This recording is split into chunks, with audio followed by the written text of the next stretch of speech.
أعوذ بالله من الشيطان الرجيم بسم الله الرحمن الرحيم সুনানে ইবনে মাজাহ চতুর্থ খণ্ড হাদিস নম্বর 4001 আয়েশা রাদিয়াল্লাহু তাআলা আনহা থেকে বর্ণিত তিনি বলেন একদা রাসূলুল্লাহ সাল্লাল্লাহু আলাইহি ওয়াসাল্লাম মসজিদে বসা ছিলেন।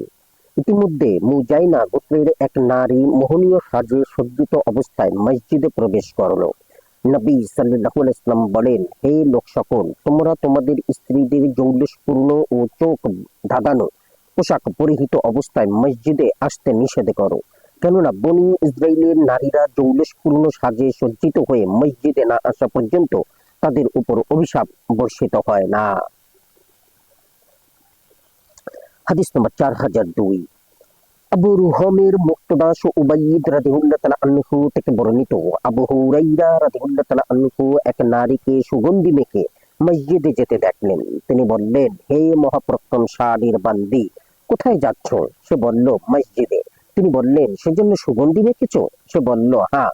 তিনি বললেন, আমি রাসূলুল্লাহ সাল্লাল্লাহু আলাইহি ওয়াসাল্লামকে বলতে শুনেছি যে নারী সুগন্ধি মেখে মসজিদে যায় তার নামাজ কবুল হয় না যাবত না সে তা ধুয়ে ফেলে। হাদিস নম্বর 4003 আব্দুল্লাহ ইবনে উমর রাদিয়াল্লাহু তাআলা আনহু থেকে বর্ণিত রাসূলুল্লাহ সাল্লাল্লাহু আলাইহি ওয়াসাল্লাম বলেন, হে নারী সমাজ, তোমরা অধিক পরিমাণে দান খয়রাত করো এবং অধিক সংখ্যায় ক্ষমা প্রার্থনা করো, কেননা আমি তোমাদের বহু নারীকে দোজখবাসী দেখেছি। তাদের মধ্যকার এক বুদ্ধিমতী নারী বলেন, হে আল্লাহর রাসূল, আমাদের কি কসুর যে আমাদের অধিক সংখ্যক দোজখবাসী হবে? তিনি বলেন, তোমরা বেশি বেশি অভিশাপ দাও এবং স্বামীর প্রতি অকৃতজ্ঞ হয়ে থাকো। আমি তোমাদের স্বল্প বুদ্ধি ও দিনের ব্যাপারে সংকীর্ণ হওয়া সত্ত্বেও বুদ্ধিমান বিচক্ষণ পুরুষদের উপর বিজয়ী হতে পারঙ্গম আর কাউকে দেখিনি। মহিলা বলেন, হে আল্লাহর রাসূল, বিবেক বুদ্ধি ও দিনের ব্যাপারে কোনটি কি? তিনি বলেন, বুদ্ধির স্বল্পতা এই যে তোমাদের দুজন নারীর সাক্ষ্য একজন পুরুষের সাক্ষ্যের সমান, আর তোমাদের দিনের স্বল্পতা এই যে তোমরা কয়েকদিন নামাজ থেকে বিরত থাকো এবং রমজান মাসের কয়েকদিন রোজা থেকে বিরত থাকো। হাদিস নম্বর 4004 আয়েশা রাদিয়াল্লাহু তাআলা আনহা থেকে বর্ণিত তিনি বলেন, আমি রাসূলুল্লাহ সাল্লাল্লাহু আলাইহি ওয়াসাল্লামকে বলতে শুনেছি, তোমরা সৎ কাজের আদেশ দিবে এবং মন্দ কাজে বাধা দিবে এমন সময় আসার পূর্বে যখন তোমরা দোয়া করবে কিন্তু তা কবুল হবে না।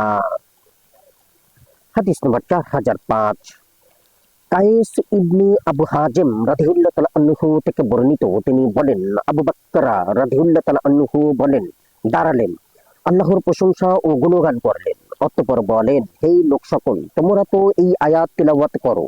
অনুবাদ, হে ঈমানদারগণ, আত্মসংশোধন করাই তোমাদের কর্তব্য। তোমরা যদি সৎ পথে পরিচালিত হও তবে যে পথভ্রষ্ট হয়েছে সে তোমাদের কোনো ক্ষতি করতে পারবে না। সূরা মাইদা 105। আমরা রাসূলুল্লাহ সাল্লাল্লাহু আলাইহি ওয়াসাল্লামকে বলতে শুনেছি, লোকেরা মন্দ কাজ হতে দেখে তা পরিবর্তনের চেষ্টা না করলে অচিরেই আল্লাহ তাদের উপর ব্যাপকভাবে শাস্তি পাঠান। আবু উসামা রাদিয়াল্লাহু তাআলা আনহু এর অপর সনদে এভাবে উক্ত হয়েছে, আমি রাসূলুল্লাহ সাল্লাল্লাহু আলাইহি ওয়াসাল্লামকে বলতে শুনেছি। হাদিস নম্বর 4006 আবু উবাইদা রাদিয়াল্লাহু তাআলা আনহু থেকে বর্ণিত তিনি বলেন, রাসূলুল্লাহ সাল্লাল্লাহু আলাইহি ওয়াসাল্লাম বলেছেন, বনী ইসরাইলের মধ্যে এভাবে পাপাচারের সূচনা হয় যে কোনো ব্যক্তি তার মুসলিম ভাইকে পাপাচারে লিপ্ত দেখলে সে তাকে তা থেকে বারণ করত, কিন্তু পরের দিন সে তাকে পাপাচারে লিপ্ত দেখে নিষেধ করত না, বরং তার সাথে মেলামেশা ও ওঠা বসা করত এবং তার সাথে পানাহারে অংশগ্রহণ করত। ফলে আল্লাহ তাআলা তাদের পরস্পরের অন্তরকে মৃত্যু দান করেন। তাদের সম্পর্কেই তিনি কুরআন মজিদে আয়াত নাজিল করেন। তিনি বলেন, বনী ইসরাইলের মধ্যে যারা কুফরি করেছিল তারা দাউদ ও মরিয়ম তনয় ঈসা কর্তৃক অভিশপ্ত হয়েছিল, তা এজন্য যে তারা ছিল অবাধ্য ও সীমালঙ্ঘনকারী। তারা যেসব গর্হিত কাজ করত তা থেকে তারা একে অপরকে বারণ করত না। তারা যা করত তা কতই না নিকৃষ্ট। তাদের অনেককে তুমি কাফেরদের সাথে বন্ধুত্ব করতে দেখবে। কত নিকৃষ্ট তাদের কৃতকর্ম, যে কারণে আল্লাহ তাদের প্রতি ক্রোধান্বিত হয়েছেন। তাদের শাস্তি ভোগ দায়ী হবে। তারা আল্লাহর প্রতি, নবীর প্রতি এবং যা তার প্রতি নাজিল হয়েছে তাতে বিশ্বাসী হলে তাদেরকে বন্ধুরূপে গ্রহণ করত না, কিন্তু তাদের অনেকেই সত্যত্যাগী। সূরা মাইদা ৭৮ থেকে ৮১। রাবি বলেন, রাসূলুল্লাহ সাল্লাল্লাহু আলাইহি ওয়াসাল্লাম হেলান দিয়ে বসা ছিলেন। তিনি সোজা হয়ে বসে বলেন, না, তোমরা জালেমের হাত ধরে তাকে জোরপূর্বক সত্যের উপর দাঁড় করিয়ে দেবে।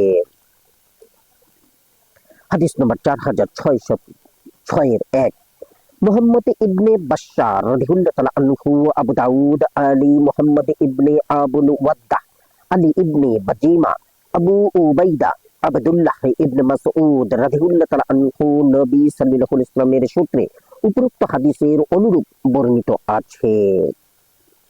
হাদিস নম্বর 4007 আবু সাঈদ আল খুদরি রাদিয়াল্লাহু তাআলা আনহু থেকে বর্ণিত, রাসূলুল্লাহ সাল্লাল্লাহু আলাইহি ওয়াসাল্লাম ভাষণ দিতে দাঁড়ালেন এবং তার ভাষণে বলেন, সাবধান, মানুষের ভয় যেন কোনো ব্যক্তিকে সজ্ঞানে সত্য কথা বলতে বিরত না রাখে।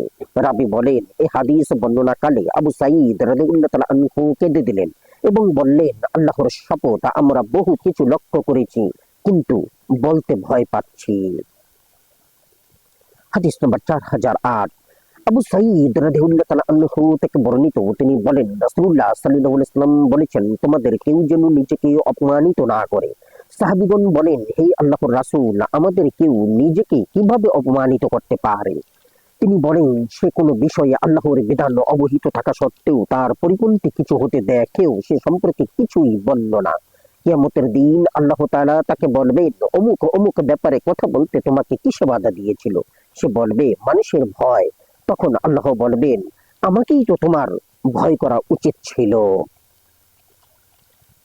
হাদিস নম্বর 4009 জারি রাদিয়াল্লাহু তাআলা আনহু থেকে বর্ণিত, তিনি বলেন, রাসূলুল্লাহ সাল্লাল্লাহু আলাইহি ওয়াসাল্লাম বলেছেন, কোন জাতির মধ্যে প্রকাশ্য পাপাচার হতে থাকে এবং তাদের প্রভাবশালী ব্যক্তিরা ক্ষমতা থাকা সত্ত্বেও তাদের পাপাচারীদের বাধা দেয় না, তখন আল্লাহ তাআলা তাদের উপর ব্যাপকভাবে শাস্তি পাঠান।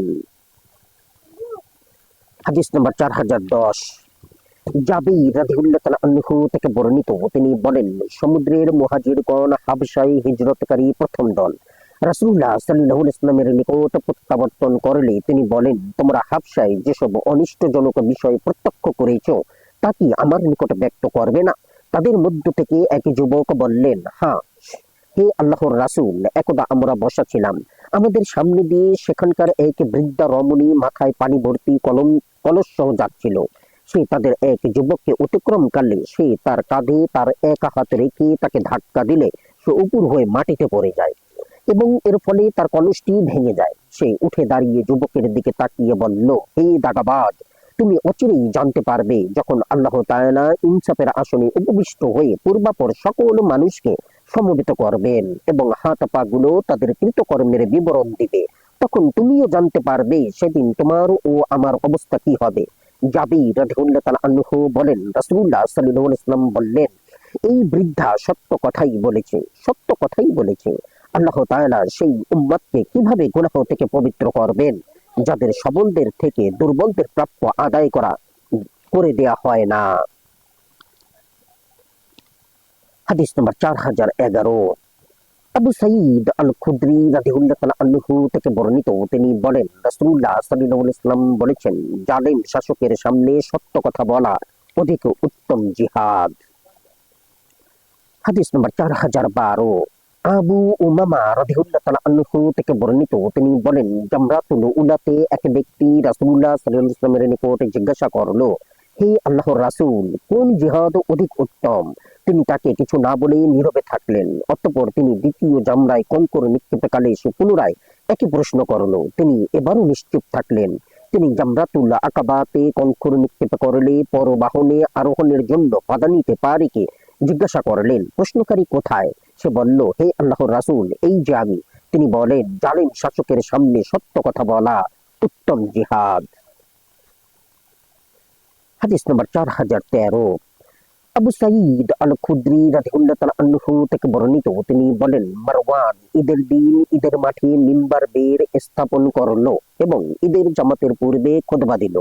এক ব্যক্তি বলল, হে মারওয়ান, তুমি সুন্নতের বিপরীত করেছো। তুমি আজকের এই দিনে মিম্বার বের স্থাপন করেছো, অথচ এই দিন তা বের করা ঈদের মাঠে মিম্বার নেওয়া হতো না। উপরন্তু তুমি নামাজের আগে খুতবা শুরু করেছো, অথচ নামাজের পূর্বে খুতবা দেয়া হতো না।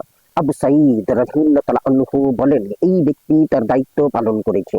আমি রাসূলুল্লাহ সাল্লাল্লাহু আলাইহি ওয়াসাল্লামকে বলতে শুনেছি, তোমাদের মধ্যে কেউ অন্যায় কাজ হতে দেখলে এবং তার দৈহিক শক্তি দিয়ে প্রতিহত করার সামর্থ্য থাকলে সে যেন তা সেভাবে প্রতিহত করে, আর সেই সামর্থ্য না থাকলে সে যেন মুখের কথা দ্বারা তা প্রতিহত করে, তার সেই সামর্থ্য না থাকলে সে যেন মনে মনে তাকে ঘৃণা করে। তাহলে সবচেয়ে দুর্বল ঈমান। হাদিস নম্বর 4014। আবু উমাইয়া আশ-শাবানি রাদিয়াল্লাহু তাআলা আনহু থেকে বর্ণিত, তিনি বলেন, আমি আবু সালাবা আল খুশানি রাদিয়াল্লাহু তাআলা আনহু এর নিকটে এসে তাকে জিজ্ঞাসা করলাম, এই আয়াত সম্পর্কে আপনার অভিমত কি? তিনি বলেন, কোন আয়াত? আমি বললাম, এই আয়াত। অনুবাদ, হে মুমিনগণ, আত্মসংশোধন করাই তোমাদের কর্তব্য। তোমরা যদি সৎ পথে পরিচালিত হও তবে যে পথভ্রষ্ট হয়েছে সে তোমাদের কোনো ক্ষতি করতে পারবে না। সূরা মাইদা 105। তিনি বলেন, আমি আয়াত সম্পর্কে অধিক অবহিত ব্যক্তিকে জিজ্ঞাসা করেছি। আমি এ সম্পর্কে রাসূলুল্লাহ সাল্লাল্লাহু আলাইহি ওয়াসাল্লামকে জিজ্ঞাসা করেছি। তিনি বলেন, বরং তোমরা সৎ কাজের আদেশ ও অন্যায় কাজে নিষেধ করতে থাকো। শেষে এমন এক যুগ আসবে যখন তুমি লোকদেরকে কৃপণতার আনুগত্য করতে, প্রবৃত্তির অনুসরণ করতে, পার্থিব স্বার্থকে অগ্রাধিকার দিতে এবং প্রত্যেক বুদ্ধিমান ব্যক্তিকে নিজের বুদ্ধিমত্তা নিয়ে অহংকার করতে দেখবে। আর তুমি এমন সব গর্হিত কাজ হতে দেখবে যা প্রতিহত করার সামর্থ্য তোমার থাকবে না।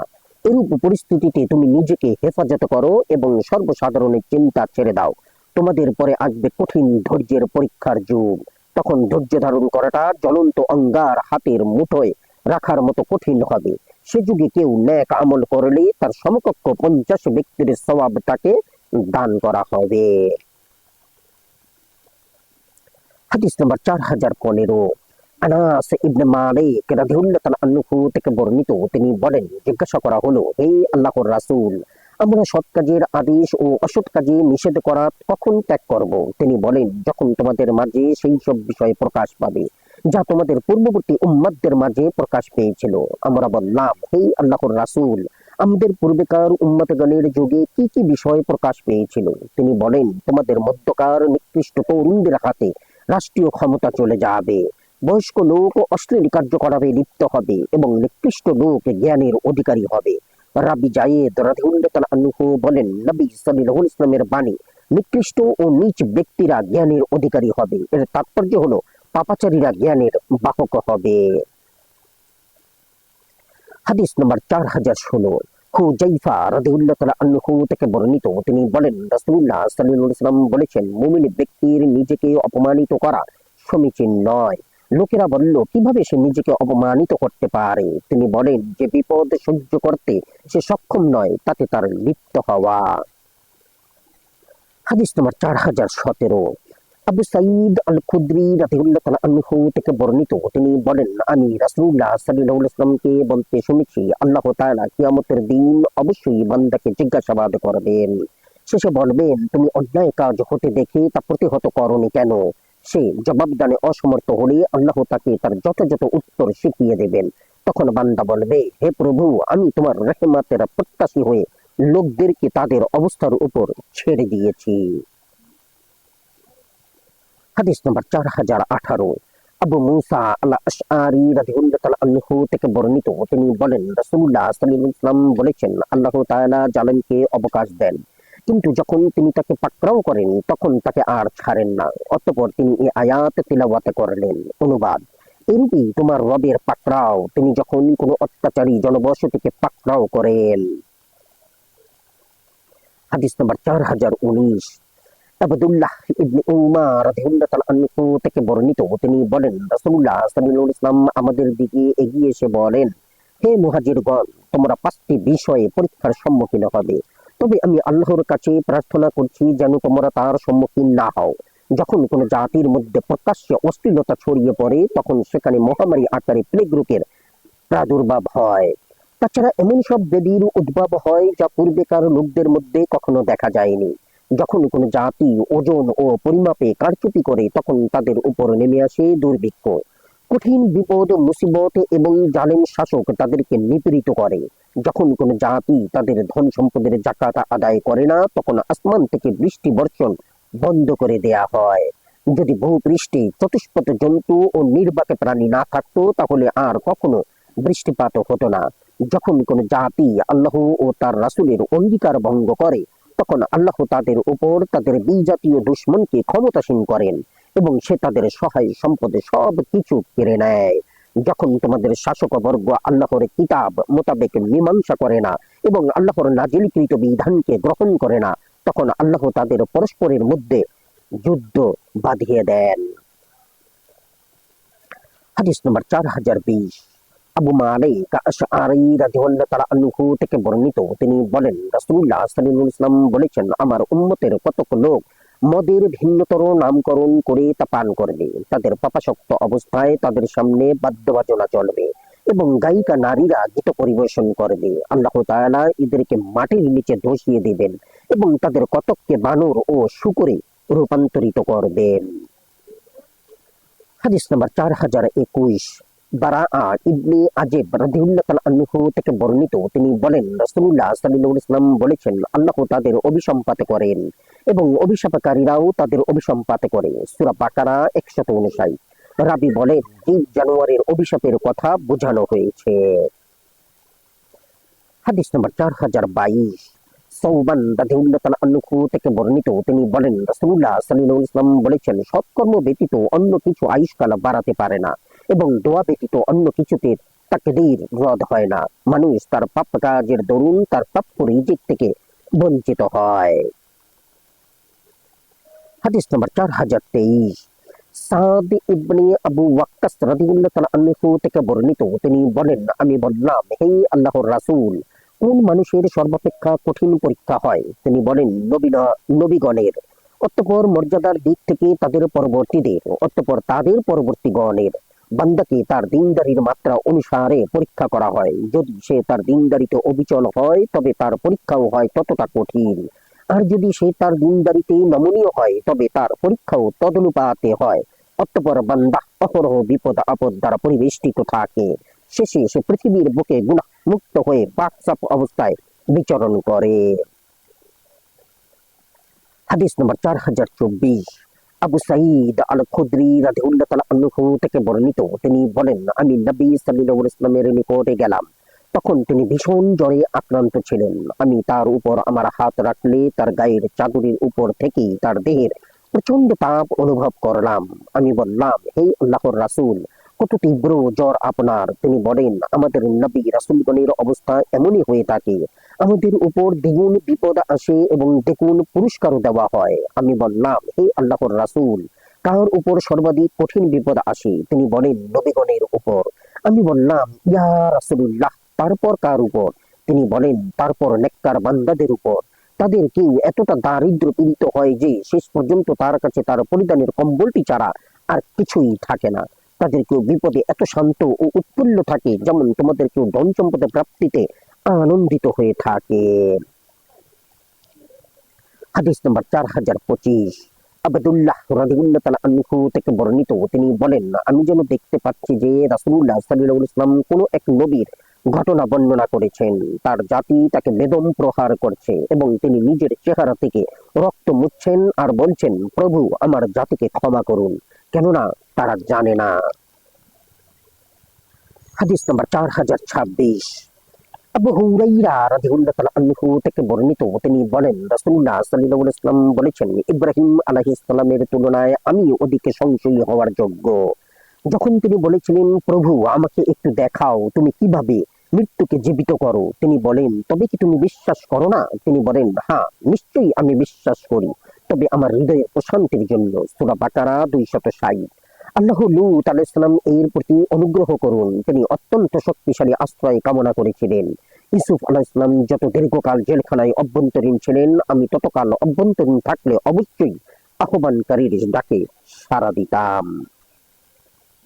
হাদিস নম্বর 4027, আনাস ইবনে মালিক রাদিয়াল্লাহু তাআলা আনহু থেকে বর্ণিত, তিনি বলেন, উহুদ যুদ্ধের দিন রাসূলুল্লাহ সাল্লাল্লাহু আলাইহি ওয়াসাল্লামের মুখের সামনের পাটির 4টি দাঁতের একটি ভেঙে যাওয়ায় এবং তার মাথার আঘাত লাগায় তার মুখমণ্ডল বেয়ে রক্ত ঝরতে থাকে। তিনি তার মুখমণ্ডলের রক্ত মুছছিলেন আর বলছিলেন, যে জাতি তাদের নবীর মুখমণ্ডল রক্ত রঞ্জিত করে সেই জাতি কিভাবে মুক্তি পেতে পারে? অথচ তিনি তাদেরকে আল্লাহর দিকে প্রত্যাবর্তনের আহ্বান জানাচ্ছেন। তখন মহান আল্লাহ এই আয়াত নাজিল করেন। অনুবাদ, এই বিষয়ে তোমার কিছু করণীয় নাই। সূরা আলে ইমরান 128। হাদিস নম্বর 4028। আনাস রাদিয়াল্লাহু তাআলা আনহু থেকে বর্ণিত, তিনি বলেন, একদিন জিবরাইল আলাইহিস সালাম রাসূলুল্লাহ সাল্লাল্লাহু আলাইহি ওয়াসাল্লামের নিকট আসলেন। জনৈক মক্কাবাসী তাকে আঘাত করায় তিনি রক্তরঞ্জিত ছিলেন। জিবরাইল আলাইহিস সালাম বললেন, আপনার কি হয়েছে? তিনি বলেন, এই দুর্বৃত্তরা আমার সাথে এই আচরণ করেছে। জিবরাইল আলাইহিস সালাম বললেন, আপনি চাইলে আমি আপনাকে একটি নিদর্শন দেখাতে পারি। তিনি বলেন, হ্যাঁ দেখান। অতঃপর তিনি প্রান্তরের অপর পাশে একটি গাছের দিকে দৃষ্টি নিক্ষেপ করে বলেন, আপনি গাছটিকে ডাকুন। তিনি গাছটিকে ডাক দিলেন, সেটি তার সামনে এসে দাঁড়ালো। জিবরাইল আলাইহিস সালাম বলেন, একে স্বস্থানে ফিরে যেতে বলুন। তিনি গাছটিকে ফিরে যেতে বললে তা স্বস্থানে ফিরে গেল। অতঃপর রাসূলুল্লাহ সাল্লাল্লাহু আলাইহি ওয়াসাল্লাম বলেন, এটাই আমার জন্য যথেষ্ট। হাদিস নম্বর 4029। হুযায়ফা রাদিয়াল্লাহু তাআলা আনহু থেকে বর্ণিত, তিনি বলেন, রাসূলুল্লাহ সাল্লাল্লাহু আলাইহি ওয়াসাল্লাম বললেন, তোমরা ইসলাম গ্রহণকারীদের আদমশুমারি করো। আমরা বললাম, ইয়া রাসূলুল্লাহ, আপনি কি আমাদের উপর কোনো বিপদাশঙ্কা করেছেন? অথচ এখন আমাদের সংখ্যা 600 থেকে 700। রাসূলুল্লাহ সাল্লাল্লাহু আলাইহি ওয়াসাল্লাম বলেন, তোমাদের জানা নেই যে অচিরেই তোমরা বিপদে পতিত হবে? রাবী বলেন, অতঃপর আমরা বিপদে পতিত হলাম, এমনকি আমাদের কেউ কেউ গোপনে নামাজ পড়তে বাধ্য হলো। হাদিস নম্বর 4030। উবাই ইবনে কাব রাদিয়াল্লাহু তাআলা আনহু থেকে বর্ণিত, রাসূলুল্লাহ সাল্লাল্লাহু আলাইহি ওয়াসাল্লাম মিরাজে গমনের রাতে পরিচ্ছন্ন সুবাস লাভ করেন। তিনি জিজ্ঞাসা করলেন, হে জিবরাইল, এই পরিচ্ছন্ন সুবাস কিসের? তিনি বলেন, এই সুগন্ধি এক কেশবিন্যাসকারিণী তার পুত্রের ও তার স্বামীর কবর থেকে আসছে। রাবী বলেন, তিনি ঘটনার বর্ণনা এভাবে শুরু করেন, খিজির বনি ইসরাইলের অভিজাত বর্গের অন্তর্ভুক্ত ছিলেন। তিনি এক পাদ্রীর গির্জার নিকটে দিয়ে যাতায়াত করতেন। পাদ্রী তার সম্পর্কে জানতে পেরে তাকে দ্বীন ইসলামের তালিম দিলেন। খিজির যৌবনে পদার্পণ করলে তার পিতা এক মহিলার সাথে তার বিবাহ দেন। খিজির এই মহিলাকে দ্বীন ইসলামের তালিম দিলেন। তিনি তার থেকে প্রতিশ্রুত নেন যে সে যেন কাউকে এই দ্বীনের শিক্ষা না দেয়। তিনি নারী সঙ্গ পছন্দ করতেন না, তাই তিনি তার স্ত্রীকে তালাক দেন। অতঃপর তার পিতা অপর এক নারীর সাথে তার বিবাহ দেন। তিনি তাকেও দ্বীন ইসলামের শিক্ষা দিলেন এবং তার থেকেও প্রতিশ্রুতি নিলেন যে সে যেন কারো কাছে এই কথা প্রকাশ না করে। এক নারী বিষয়টি গোপন রাখলো এবং অপরজন তা প্রকাশ করে দিলে তিনি দেশ ত্যাগ করে সমুদ্রের এক দ্বীপে পালিয়ে গেলেন। সেখানে দুই ব্যক্তি লাকড়ি সংগ্রহের জন্য এসে খিজিরকে দেখতে পায়। তাদের একজন খিজিরের অবস্থানের বিষয় গোপন রাখলেন এবং অপরজন ফাঁস করে দিল এবং বলল, আমি খিজিরকে দেখেছি। তাকে জিজ্ঞাসা করা হলো, তোমার সাথে তাকে আর কে দেখেছে? সে বলল, অমুক। তাকে জিজ্ঞাসাবাদ করা হলে সে বিষয়টি গোপন রাখলো। তাদের বিধানে মিথ্যাবাদীর শাস্তি ছিল মৃত্যুদণ্ড। রাবী বলেন, অতঃপর সে দিন গোপনকারিণী মহিলাকে বিবাহ করলো। সেই মহিলা ফিরআউন তলোয়ার বেশ কেশ বিন্যাসকালে তার হাত থেকে চিরুনি পড়ে গেল আর তার মুখ থেকে বেরিয়ে আসে ফিরাওয়ান নেপাজ্জার। ফিরাউন তনায়া এই কথা তার পিতাকে অবহিত করে। এই মহিলার ছিল দুই পুত্র ও স্বামী। ফিরাউন তাদেরকে ডেকে এনে উক্ত মহিলা ও তার স্বামীকে তাদের দিন প্রত্যাহারের জন্য চাপ দেয়। তারা উভয় প্রস্তাব প্রত্যাখ্যান করলে ফিরাউন বলল, আমি তোমাদের দুজনকে হত্যা করব। তারা বলল, আপনি আমাদেরকে হত্যা করলে আমাদের প্রতি এতটুকু অনুগ্রহ করবেন যে আমাদের দুজনকে একই কবরে দাফন করবেন। সে তাই করল। অতঃপর যে রাতে নবী সাল্লাল্লাহু আলাইহি ওয়াসাল্লামের মিরাজের ঘটনা সংঘটিত হয়, তখন তিনি পূত পবিত্র সুজ্ঞান পেয়ে জিবরাইল আলাইহিস সালামকে জিজ্ঞাসা করলেন। তিনি তাকে বিষয়টি অবহিত করেন। হাদিস নম্বর 4031। আনাস ইবনে মালিক রাদিয়াল্লাহু তাআলা আনহু থেকে বর্ণিত, রাসূলুল্লাহ সাল্লাল্লাহু আলাইহি ওয়াসাল্লাম বলেন, বিপদ যত তীব্র হবে, প্রতিদানও তদনুরূপ বিরাট হবে। নিশ্চয়ই আল্লাহ কোন জাতিকে ভালোবাসলে তাদের পরীক্ষা করেন। যে কেউ তাতে সন্তুষ্ট থাকে তার জন্য রয়েছে আল্লাহর সন্তুষ্টি, আর যে কেউ তাতে অসন্তুষ্ট হয় তার জন্য রয়েছে অসন্তুষ্টি। হাদিস নম্বর 4032। ইবনে উমার রাদিয়াল্লাহু তাআলা আনহু থেকে বর্ণিত, তিনি বলেন, রাসূলুল্লাহ সাল্লাল্লাহু আলাইহি ওয়াসাল্লাম বলেছেন যে মুমিন ব্যক্তি মানুষের সাথে মেলামেশা করে এবং তাদের জ্বালাতনের ধৈর্য ধারণ করে, সে এমন মুমিন ব্যক্তির তুলনায় অধিক সওয়াবের অধিকারী হয় যে জনগণের সাথে মেলামেশা করে না এবং তাদের জ্বালাতনে ধৈর্য ধারণ করে না। হাদিস নম্বর 4033। আনাস ইবনে মালিক রাদিয়াল্লাহু তাআলা আনহু থেকে বর্ণিত, তিনি বলেন, রাসূলুল্লাহ সাল্লাল্লাহু আলাইহি ওয়াসাল্লাম বলেছেন, তিনটি জিনিস যার মধ্যে আছে সেই ঈমানের স্বাদ পেয়েছে। এক, যে ব্যক্তি শুধুমাত্র আল্লাহর সন্তুষ্টি লাভের আশায় মানুষকে ভালোবাসে। দুই, যে ব্যক্তির নিকট অন্য সব কিছুর তুলনায় আল্লাহ ও তার রাসূল সাল্লাল্লাহু আলাইহি সাল্লামের অধিক প্রিয়। তিন, কোন ব্যক্তিকে আল্লাহ কুফরি থেকে বের করে আনার পর পুনরায় তাকে ফিরে যাওয়ার তুলনায় সে আগুনে নিক্ষিপ্ত হওয়াকে অধিক পছন্দ করে। হাদিস নম্বর 4034, আবু দারদা রাদিয়াল্লাহু তাআলা আনহু থেকে বর্ণিত, তিনি বলেন, আমার প্রিয় বন্ধু রাসূলুল্লাহ সাল্লাল্লাহু আলাইহি সাল্লাম আমাকে এই উপদেশ দিয়েছেন, তুমি আল্লাহর সাথে কোনো কিছু শরীক করো না। যদিও তোমাকে টুকরা টুকরা করে ছিন্ন ভিন্ন করা হয় অথবা আগুনে ভস্মীভূত করা হয়, তুমি স্বেচ্ছায় ফরজ নামাজ ত্যাগ করো না। যে ব্যক্তি স্বেচ্ছায় তা ত্যাগ করে তার থেকে আল্লাহর জিম্মাদারি উঠে যায়। তুমি মদ্যপান করো না, কেননা তা সর্বপ্রকার অনিষ্টের চাবিকাঠি। হাদিস নম্বর 4035, মুয়াবিয়া রাদিয়াল্লাহু তাআলা আনহু বলেন, আমি নবী সাল্লাল্লাহু আলাইহি ওয়াসাল্লামকে বলতে শুনেছি, দুনিয়াতে বালা মুসিবত ও ফিতনা ফাসাদ ছাড়া আর কিছুই অবশিষ্ট থাকবে না। হাদিস নম্বর 4036, আবু হুরায়রা রাদিয়াল্লাহু তাআলা আনহু থেকে বর্ণিত, তিনি বলেন, রাসূলুল্লাহ সাল্লাল্লাহু আলাইহি ওয়াসাল্লাম বলেছেন, অচিরেই লোকদের উপর প্রতারণা ও ধোঁকাবাজির যুগ আসবে। তখন মিথ্যাবাদীকে সত্যবাদী এবং সত্যবাদীকে মিথ্যাবাদী গণ্য করা হবে। আমানতের খেয়ানতকারীকে আমানতদার, আমানতদারকে খেয়ানতকারী গণ্য করা হবে এবং রুআইবিয়া হবে বক্তা। জিজ্ঞাসা করা হলো, রুআইবিয়া কি? তিনি বলেন, নিচ প্রকৃতির লোক, সে জনগণের হত্যাকর্তা হবে। হাদিস নম্বর 4037, আবু হুরায়রা রাদিয়াল্লাহু তাআলা আনহু থেকে বর্ণিত, তিনি বলেন, রাসূলুল্লাহ সাল্লাল্লাহু আলাইহি ওয়াসাল্লাম বলেছেন, সেই মহান সত্তার শপথ যার হাতে আমার প্রাণ, দুনিয়া ধ্বংস হবে না যতক্ষণ পর্যন্ত না এক ব্যক্তি কবরের পাশ দিয়ে যাওয়ার সময় বলবে, হায়, আমি যদি এই কবরবাসীর পরিবর্তে এই স্থানে থাকতাম। তার ধর্মের কারণে এ কথা বলবে না, বরং বালা মুসিবতের কারণে বলবে। হাদিস নম্বর 4038, আবু হুরায়রা রাদিয়াল্লাহু তাআলা আনহু থেকে বর্ণিত, তিনি বলেন, রাসূলুল্লাহ সাল্লাল্লাহু আলাইহি ওয়াসাল্লাম বলেছেন, তোমাদের বাছাই করা হবে যেভাবে ভালো খেজুর মন্দ খেজুর থেকে আলাদা করা হয়। তোমাদের মধ্যকার নেককার লোকগুলো বিদায় নেবে এবং মন্দ লোকগুলো অবশ্যই থাকবে। অতএব সম্ভব হলে তোমরাও মরে যাও। হাদিস নম্বর 4039, আনাস ইবনে মালিক রাদিয়াল্লাহু তাআলা আনহু থেকে বর্ণিত, রাসূলুল্লাহ সাল্লাল্লাহু আলাইহি ওয়াসাল্লাম বলেছেন, দিনে দিনে বিপদ-আপদ বৃদ্ধি পেতেই থাকবে। দুনিয়াতে অভাব অনটন ও দুর্ভিক্ষ বাড়তেই থাকবে এবং কৃপণতা অস্বাভাবিকভাবে বৃদ্ধি পাবে। নিকৃষ্ট লোকদের উপরই কিয়ামতে সংঘটিত হবে। ঈসা ইবনে মারইয়াম আলাইহিস সালাম মাহদী। হাদিস নম্বর 4040, আবু হুরায়রা রাদিয়াল্লাহু তাআলা আনহু থেকে বর্ণিত, তিনি বলেন, রাসূলুল্লাহ সাল্লাল্লাহু আলাইহি ওয়াসাল্লাম বলেছেন, আমি এবং কিয়ামত এমন ভাবে প্রেরিত হয়েছে। এই বলে তিনি তার দুইটি আঙ্গুল একত্র করলেন। হাদিস নম্বর 4041, হুযায়ফা ইবনে উসাইদ রাদিয়াল্লাহু তাআলা আনহু থেকে বর্ণিত, তিনি বলেন, নবী সাল্লাল্লাহু আলাইহি ওয়াসাল্লাম তার হুজরা থেকে আমাদের পানে উকি দিয়ে তাকালেন। আমরা তখন কিয়ামত সম্পর্কে আলোচনা করছিলাম।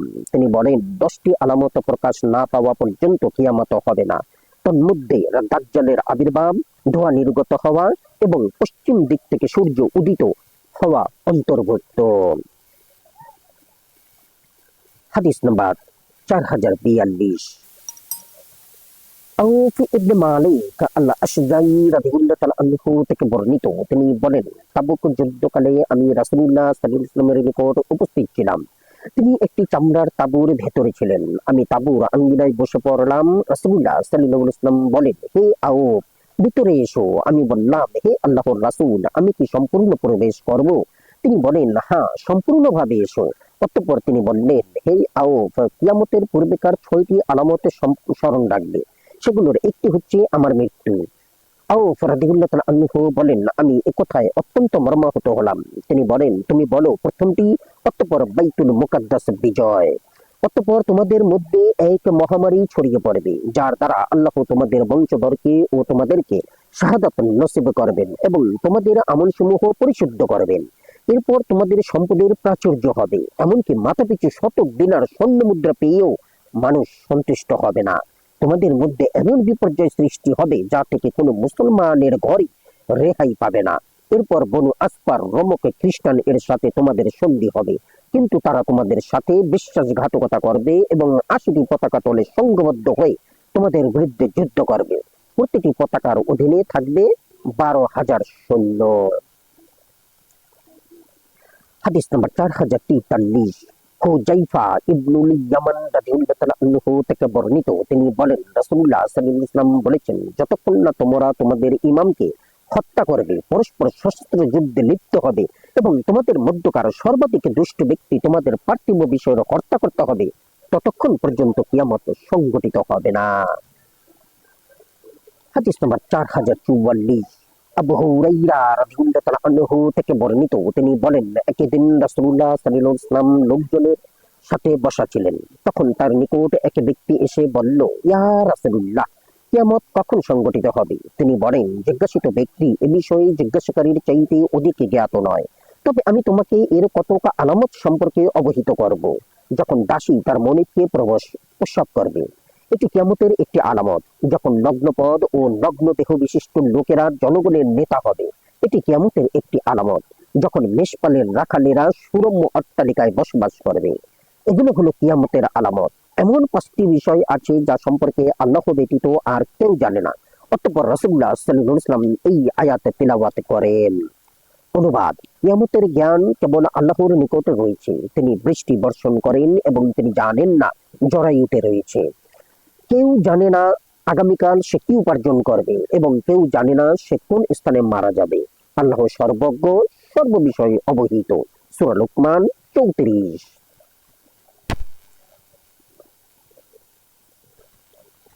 হাদিস নম্বর 4045, আনাস ইবনে মালিক রাদিয়াল্লাহু তাআলা আনহু থেকে বর্ণিত, তিনি বলেন, আমি কি তোমাদের জন্য এমন একটি হাদিস বর্ণনা করব না যা আমি রাসূলুল্লাহ সাল্লাল্লাহু আলাইহি ওয়াসাল্লামের নিকটে শুনেছি? আমার পরে সেই হাদিস আর কেউ তোমাদের নিকট বর্ণনা করবে না। আমি তার কাছে শুনেছি যে কিয়ামতের কতক আলামত এই যে ইলম উঠিয়ে নেওয়া হবে, অজ্ঞতার বিস্তার ঘটবে, জিনা ব্যভিচার ছড়িয়ে পড়বে, মদ পান করা হবে, পুরুষ লোকের অধিক হারে মৃত্যু হবে, অধিক হারে নারীরা বেঁচে থাকবে, এমনকি 50 জন নারী রক্ষণাবেক্ষণকারী হবে একজন মাত্র পুরুষ। হাদিস নম্বর 4046, আবু হুরায়রা রাদিয়াল্লাহু তাআলা আনহু থেকে বর্ণিত, তিনি বলেন রাসূলুল্লাহ সাল্লাল্লাহু আলাইহি ওয়াসাল্লাম বলেছেন, ফোরাত নদীতে সোনার পাহাড় জেগে না ওঠা পর্যন্ত কিয়ামত সংঘটিত হবে না এবং লোকজন সেখানে যুদ্ধ সংঘাতে লিপ্ত হবে, তাদের প্রতি 10 জনে 9 জন নিহত হবে। হাদিস নম্বর 4047, আবু হুরায়রা রাদিয়াল্লাহু তাআলা আনহু থেকে বর্ণিত, রাসূলুল্লাহ সাল্লাল্লাহু আলাইহি ওয়াসাল্লাম বলেন, ধন সম্পদের প্রাচুর্য, কলহ বিপর্যয়ের প্রকাশ ও হারাজ এর আধিক্য না হওয়া পর্যন্ত কিয়ামত হবে না। লোকজন বললেন, হে আল্লাহর রাসূল, হারাজ কি? তিনি বলেন, গণহত্যা, গণহত্যা, গণহত্যা। 3 বার একথা বলেন। হাদিস নম্বর 4048, জিয়াদ ইবনে লাবিদ রাদিয়াল্লাহু তাআলা আনহু থেকে বর্ণিত, তিনি বলেন, নবী সাল্লাল্লাহু আলাইহি ওয়াসাল্লাম একটি বিষয় উল্লেখ করে বললেন, এটা ইলম বিলুপ্ত হয়ে যাওয়ার সময়ের কথা।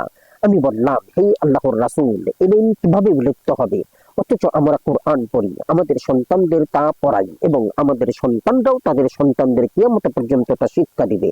তিনি বলেন, হে জিয়াদ, তোমার মা তোমার জন্য বিলাপ করুক, আমি তোমাকে মদিনার শ্রেষ্ঠ বুদ্ধিমান ব্যক্তি মনে করতাম। এই যে ইহুদি ও খ্রিস্টানরা কি তাওরাত ও ইনজিল পড়ে না? কিন্তু তারা তো এই দুটি কিতাবে যা আছে তদনুযায়ী কাজ করে না। হাদিস নম্বর 4049, হুযায়ফা ইবনুল ইয়ামান রাদিয়াল্লাহু তাআলা আনহু থেকে বর্ণিত, তিনি বলেন রাসূলুল্লাহ সাল্লাল্লাহু আলাইহি ওয়াসাল্লাম বলেছেন, ইসলাম পুরাতন হয়ে যাবে যেমন কাপড়ের উপরের কারুকার্য পুরাতন হয়ে যায়। শেষে এমন অবস্থা হবে যে কেউ জানবে না রোজা কি, নামাজ কি, কোরবানি কি, জাকাত কি। এক রাতে পৃথিবী থেকে মহান আল্লাহর কিতাবে বিলুপ্ত হয়ে যাবে এবং একটি আয়াত অবশিষ্ট থাকবে না। মানুষের মুসলমানদের কতক দল অবশিষ্ট থাকবে। তাদের বৃদ্ধ ও বৃদ্ধারা বলবে, আমরা আমাদের পূর্বপুরুষদেরকে লা ইলাহা ইল্লাল্লাহ, আল্লাহ ব্যতীত কোনো ইলাহ নাই, এর অনুসারী দেখতে পেয়েছি, সুতরাং আমরাও সেই বাক্য বলতে থাকবো। তাবি সিলা রাদিয়াল্লাহু তাআলা আনহু হুযায়ফা রাদিয়াল্লাহু তাআলা আনহুকে বললেন, লা ইলাহা ইল্লাল্লাহ বলায় তাদের কি উপকার হবে? অথচ তারা জানে না নামাজ কি, রোজা কি, হজ কি, কুরবানি কি এবং জাকাত কি। সিলা ইবনে জৌফা রাদিয়াল্লাহু তাআলা আনহু 3 বার কথাটির পুনরাবৃত্তি করলে তিনি প্রতিবার তার দিক থেকে মুখ ঘুরিয়ে নেন। 3য় বারের পর তিনি তার দিকে মুখ ফিরিয়ে বলেন, হে সিলা, এই কালেমা তাদেরকে দোজখ থেকে মুক্তি দেবে। কথাটি তিনি 3 বার বলেন। হাদিস নম্বর 4050। আব্দুল্লাহ রাদিয়াল্লাহু তাআলা আনহু থেকে বর্ণিত, তিনি বলেন রাসূলুল্লাহ সাল্লাল্লাহু আলাইহি ওয়াসাল্লাম বলেছেন, কিয়ামতের কাছাকাছি সময়ে ইলম উঠিয়ে নেওয়া হবে, অজ্ঞতা ও মূর্খতার প্রসার ঘটবে এবং হারজ অর্থাৎ গণহত্যা ব্যাপক আকারে হবে। আমানতু বিল্লাহ। জাযাকুমুল্লাহ খাইরান। আসসালামু আলাইকুম।